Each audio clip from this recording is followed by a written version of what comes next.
Has your life become complicated and your relationships falling apart? Have you lost joy in everything you do? Do you feel like everything is going away? If the answer is yes, this summary will set your compass right and help you balance the messy parts of your life and lead you to happiness. Do you want validation for your efforts by showing your progress? Do you feel ashamed of yourself when you make a mistake? Why do you feel that apologizing has made you lose face? Has it been a while since you talked to your parents and siblings?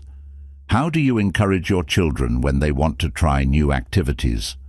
Why does excessive social media use make you feel depressed?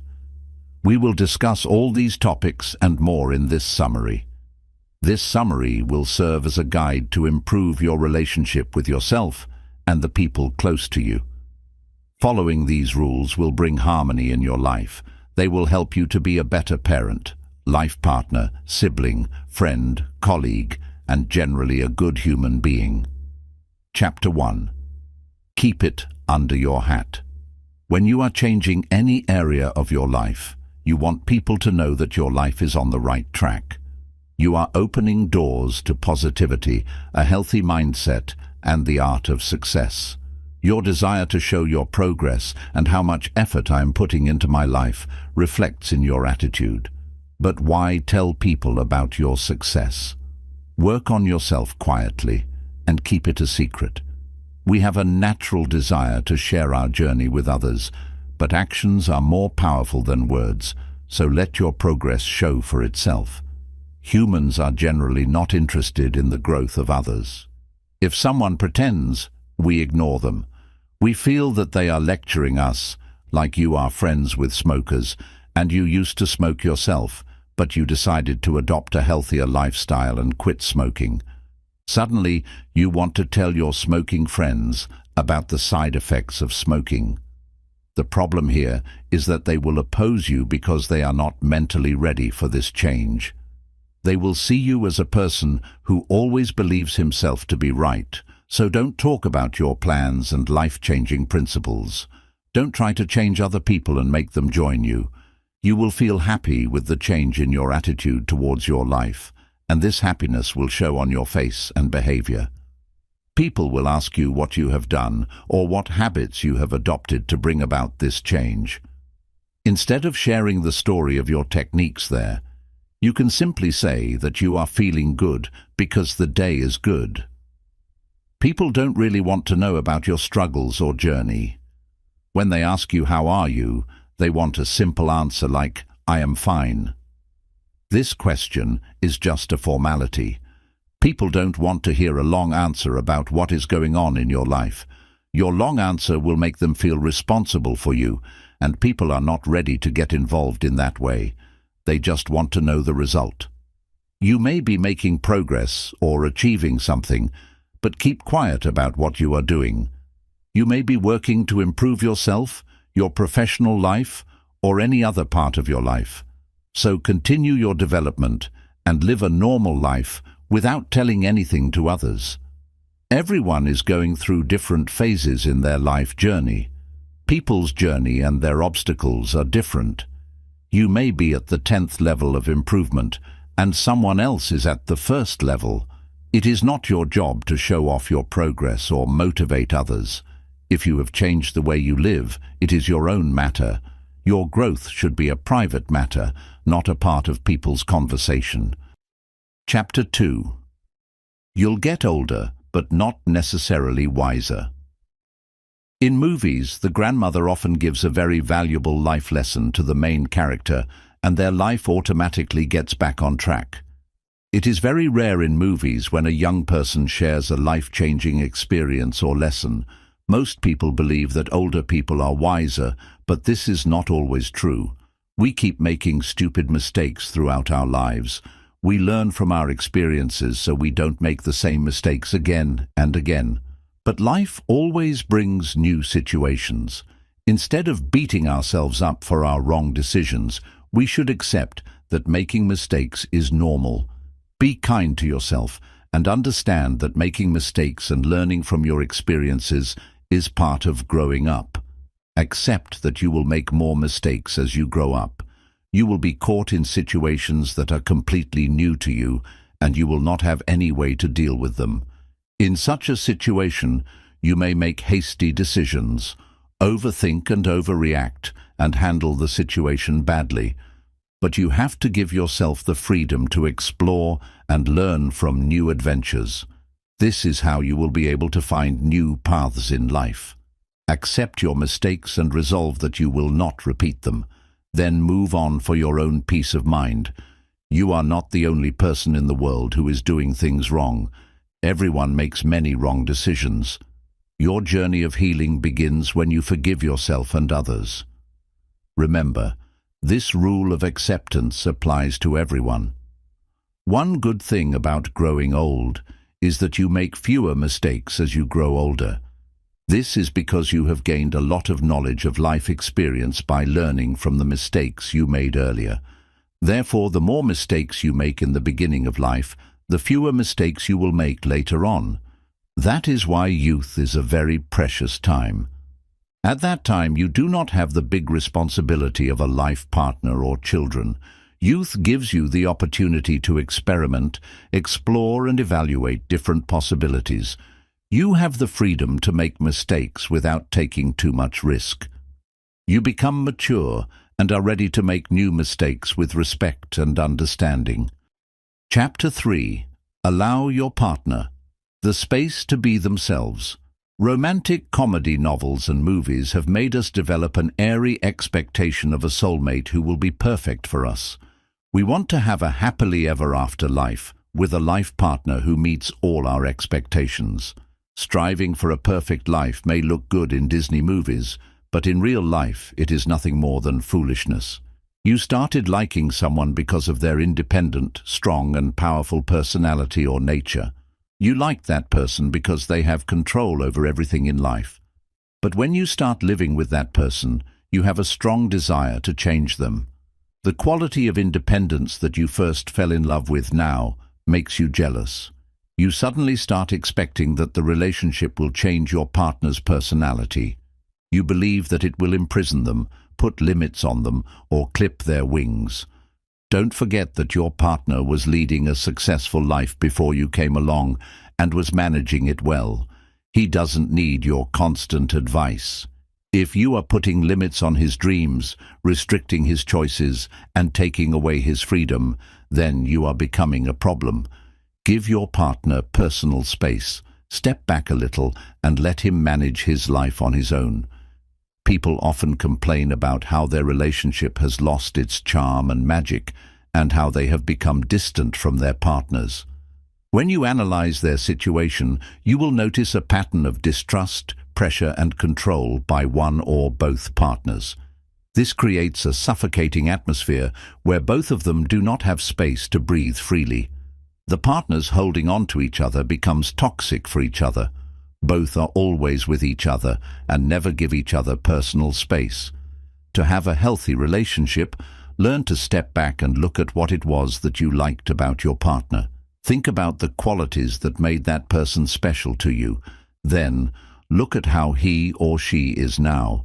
Have you noticed that the qualities that made your partner unique in your eyes have disappeared? You may realize that he or she has replaced the old qualities with new ones. Does he or she have the same independent nature that you liked, or have you interfered with his or her freedom? It is quite possible that you have not intentionally tried to imprison him or reduce his confidence. Unconsciously, your human nature may have forced you to control your partner. Now, he has lost the magic that made him stand out, and because of which you liked him. So now help him regain his independence and encourage him to be who he is. Support your partner and be the wind to his wings. He may take some time to regain his identity and skills, so wait for it calmly. Most people who are in successful relationships spend some time apart from each other to maintain their individuality. They are not dependent on each other, and this is a sign of a healthy and mature relationship. Chapter 4. Be nice.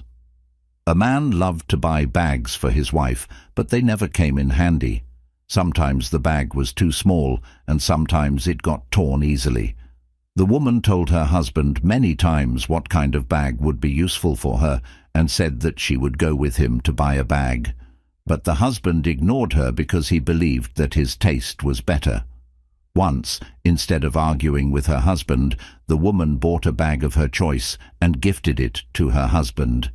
By doing this, for the first time the man realized that the handbag he bought was as useless for his wife as the bag his wife gave him was for him. This example shows how important it is to treat your life partner well and pay attention to what he says. Today's world is fast-paced. We often feel as if we are in a race to be successful with others.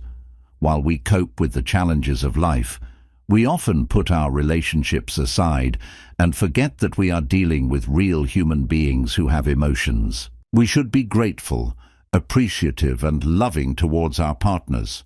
Instead, we often treat them poorly, ignore them, or act as if they are worthless or not important to us. We take our partners for granted and don't put in the effort to make them happy. To bring back the magic in your relationship, take a deep breath and start treating your partner as well as you did at the beginning of your relationship. Make a fresh start. Treat each other with respect, understanding and kindness. Appreciate their efforts by saying please and thank you several times a day.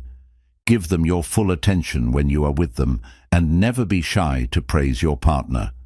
Give each other meaningful gifts without any special occasion. Show interest in each other's lives by asking each other questions about the past day. Being a good partner means taking care of your partner's health and happiness. Share their dreams, expectations and workload.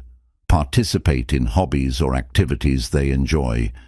Your partner's physical, emotional and spiritual needs will change throughout the relationship. Make time for them and try to understand what your partner needs. Be there to listen and show genuine interest in their life. Show love through your words and actions. Your presence and attention show your love. Chapter 5. Be the first to say sorry. Have you ever argued with your parents, then left the room in anger, and when your anger subsided, you realized that you were wrong? But you felt ashamed to apologize to your parents, so you waited for them to take the first step. As soon as your parents talk to you, you feel as if the argument never happened. But the question is, why were you not able to initiate the conversation? Sorry is a small word, but for some people it is the most difficult word. First, learn to say sorry. It does not matter who started the discussion, what the discussion was about, or who won. You should apologize to the other person first. There is no shame in taking the initiative to resolve a conflict, because apologizing will not harm your dignity. Saying sorry no longer hurts your self-respect, makes you weak, or threatens you. Owning up to your mistake is a powerful quality anyone can have. Everyone makes mistakes. It doesn't matter if the problem is small or big. You may not have been at fault initially, but you may have made one or two small mistakes. You can apologize for a situation that could have been handled more maturely, or for turning a discussion into an argument. Don't wait for the other person to apologize. Apologizing even when it's not your fault is called maturity. Be wise, kind and big-hearted from within. It will make you feel good. There are many benefits of apologizing. This one word ends the tension between you and the other person, resolves the misunderstanding peacefully, and removes the bad feelings for each other. It is possible that your partner will also understand your attitude and look at the argument from a different perspective and apologize to you. Remember, when you apologize, you are not apologizing for the wrong thing you may or may not have done. You are just apologizing for arguing.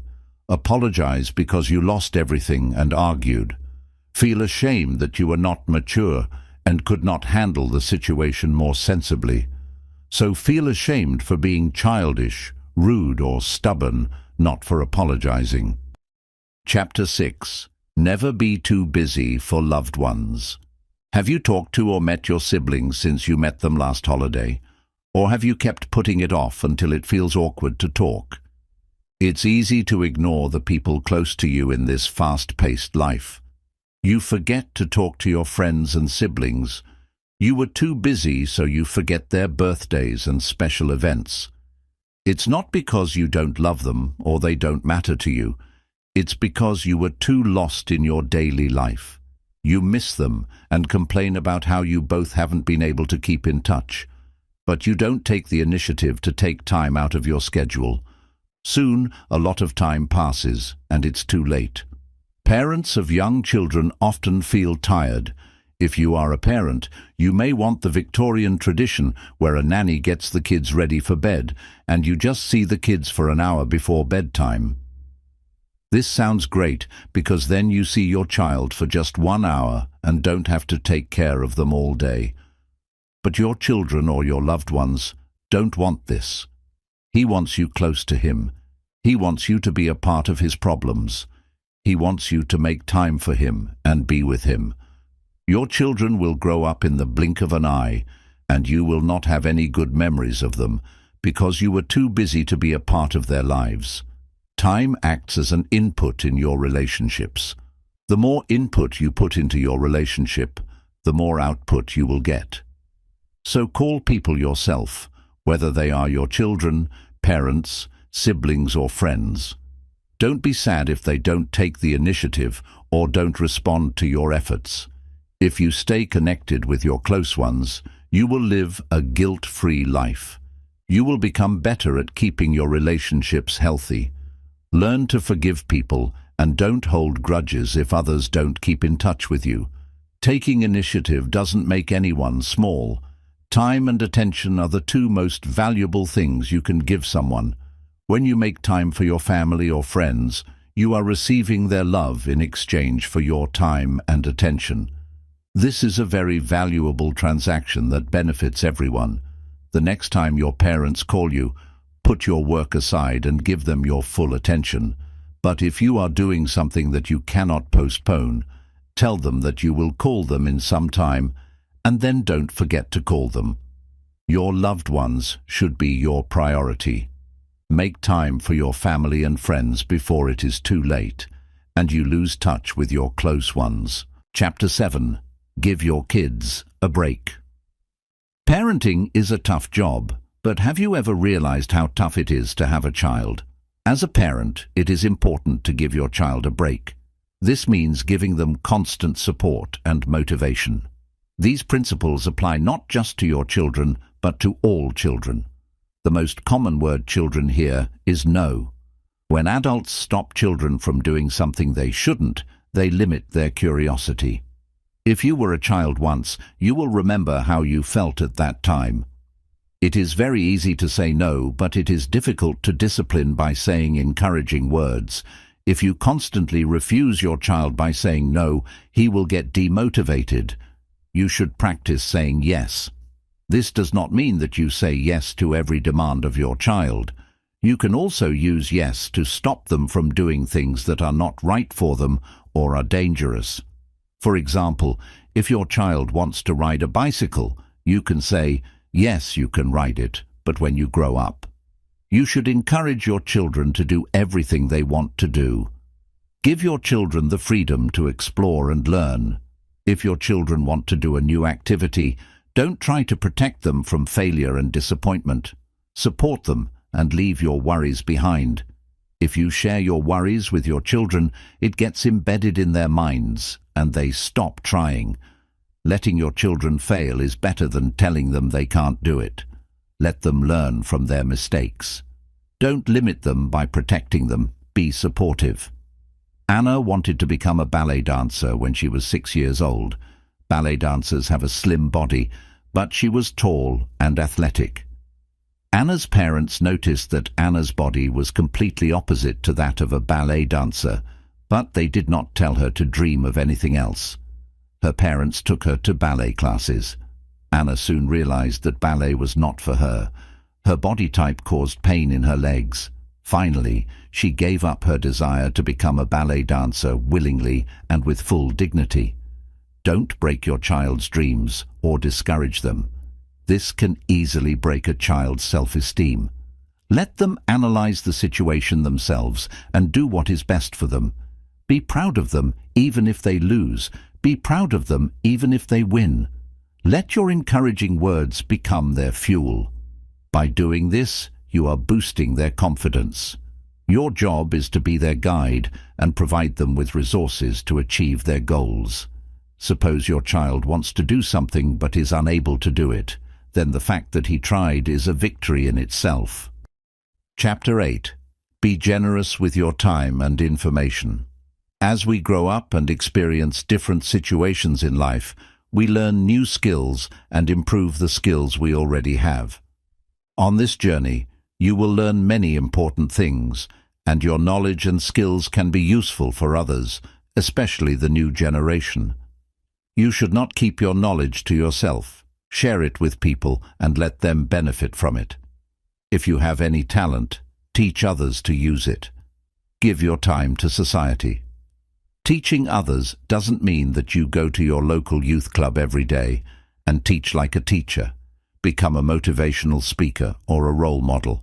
It means that if you get a chance, don't miss it. The author of this book, Richard Templar, was asked to give a talk to a group of 6-year-old children and tell them about his job. Richard felt awkward about the word author because he felt that he was not well known enough to deserve that title. He considered himself a writer, but Richard agreed to give the talk. Surprisingly, the children asked him questions like an adult, and he enjoyed answering the children's curiosity and interest about his career. The children were very eager to hear him and were listening to him with great attention. This experience taught Richard that it was easy to reject the offer to speak to children, but by saying yes to this, he got a chance to inspire some children to become authors. You never know how much your encouragement can mean to other people. This rule also applies to the workplace. In this era of competition, you can easily develop the mindset that you have more knowledge than others. You are in high demand because you have skills that others do not have. But this mindset is harmful for you and your team. You should share your knowledge and help others so that your team can succeed. If you are too eager to show off your expert skills, you may get overwhelmed with work. Remember, the most successful people in the world actively teach the community and share their knowledge. You may feel lazy or too proud to teach others. Remember that your knowledge is not a secret that needs to be kept hidden. Let people learn from you so that they too can be successful in their lives. It doesn't matter what skills you have. Don't take your knowledge for granted. In fact, it's the opposite. So be helpful with your knowledge and time. If you have a talent or skill, share it. Conclusion. The principles explained in this summary are so amazing that you can use them in all aspects of your life. First of all, you learned how to avoid showing off. Don't tell people about your growth. They will notice it themselves because they will start seeing the change in you automatically. Second, you learned that getting older doesn't mean getting smarter. You are getting older with experience, and it depends on how much you want to learn from your mistakes. Making mistakes is natural and also the best way to discover new experiences. Third, you learned that you should be supportive of your partner and not try to control or restrict him or her. Fourthly, you learned that for a long-term relationship, it is very important to be friends with your partner and express love through small things. Fifth, you learned that there is no shame in apologizing. Instead of putting your point of view above who was right and who was wrong in an argument, you should apologize first. Sixth, you have learned to show your close ones that they are your priority. No matter how busy you are, make time for them. Seventh, you learned how to encourage your children and support them in the activities they want to do. Eighth, you learned to be a person who gives time and knowledge. Try to give back what you have learned from the world. Eventually, you learn to get involved in real life and live in the present instead of the virtual world. Simple changes in your mindset or attitude can make your life more meaningful and happier. Apply these rules to improve your relationships or interactions with your partner, family, friends, and society. Enjoy life and learn to live every moment to the fullest.